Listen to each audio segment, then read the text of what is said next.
Hey everybody, I'm going to do a quick video on chain stitch and moss stitch. I'm doing chain stitch on my Singer 114W103. I have a number 6 nipple and a number 5 needle in. I am currently doing chain stitch.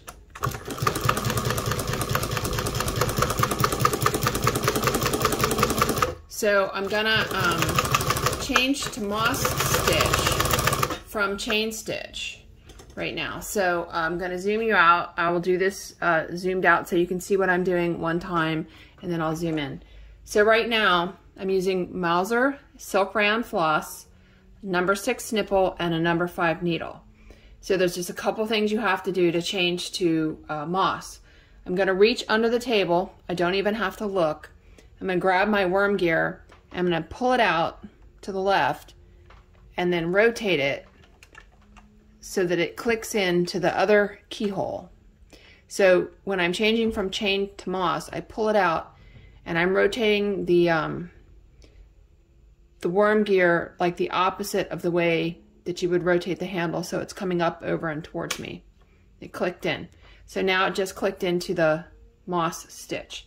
Then I'm going to take and I'm gonna, Singer has a thumb screw here, so I'm gonna loosen my thumb screw. I'm gonna look at my needle, and I'm gonna rotate it around so that the opening of the hook is facing to 12 o'clock, and I'm gonna tighten my thumb screw back, and then I'm gonna reach under the table, and I'm gonna loosen the tension like one full rotation.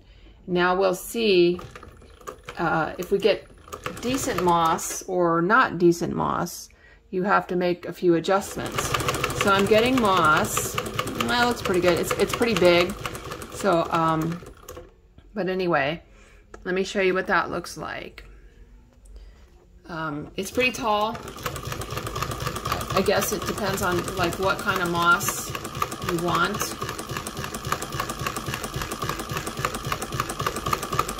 But it's doing it. And it doesn't have to be in a circle, it doesn't have to be crazy fast or anything like that. It's giving me nice stitches. Now I'm going to switch back to chain. So raise my needle up, I'm going to grab my thumb screw, I'm going to look at my needle, I'm going to rotate the hook back towards me and tighten that back. Oh wait, I didn't get that. The nose wasn't quite to 6 o'clock, so the nose of the machine back to 6, tightening my thumb screw, and I'm going to reach under the table. I'm going to tighten the tension one turn, and I'm going to grab my worm gear and I'm going to rotate it up over the same way the hand wheel rotates until it clicks. There, it clicked in. Now I should be on chain, so hopefully it picks up. Now we're back to doing chain. Okay, let's do that again. Okay. So, doing my chain, come back around. I'm just gonna aim the machine towards me to make it easy. Reach under the table.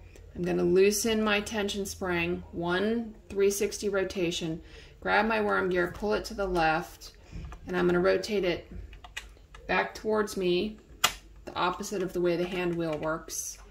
Then I'm going to grab my needle, I'm going to rotate that around so the opening is at 12 o'clock. Tighten that back up. And now we should be doing moss. Okay, so now we're back to moss.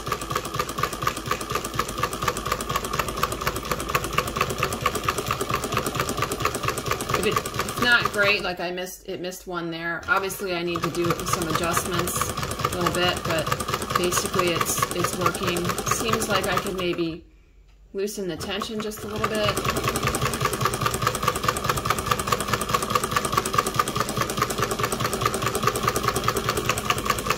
I probably don't have my needle set quite right because it's looking a little furry. So I'm going to go back and I'm going to try to readjust my needle to 12. Tighten the thumb screw. See if that looks better.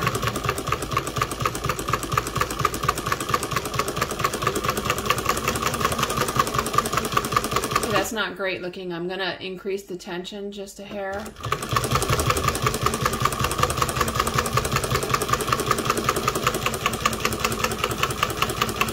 Still a little furry. So it's furry. It's telling me that my needle's not set right, because earlier over here the loops were just perfect. So it's telling me my needle's not set right. So I'm gonna double check my needle. This time I'm gonna, let's see, I'm just gonna double check my needle. Make sure that it's set right at 12. Okay. So now I'm getting better looking loops. Again, you gotta play with it a little bit. But those are some pretty nice looking loops. I'm happy with that. If I wanted to make them taller or shorter, you can adjust the height of your needle. But those are pretty good, I would say. So I'll go back to chain. I'm gonna turn my handle to 6 o'clock. I'm gonna loosen my thumb screw. I'm gonna rotate my needle around to 6 o'clock. Put it so just a little tip sticking out. I'm gonna tighten my tension like 1 full rotation. Grab my worm gear, rotate it now up and away from me, and we are back to chain. Oops. Back to chain stitch. Sorry, the camera's vibrating. Sorry. So anyway, we're back to chain stitch. So that's how you go back and forth. You should be able to get, let me take this out here real quick. Should be able to get, you know, nice moss loops, and didn't really do anything special there. Just on the fly changes. Okay, I hope that helps you guys.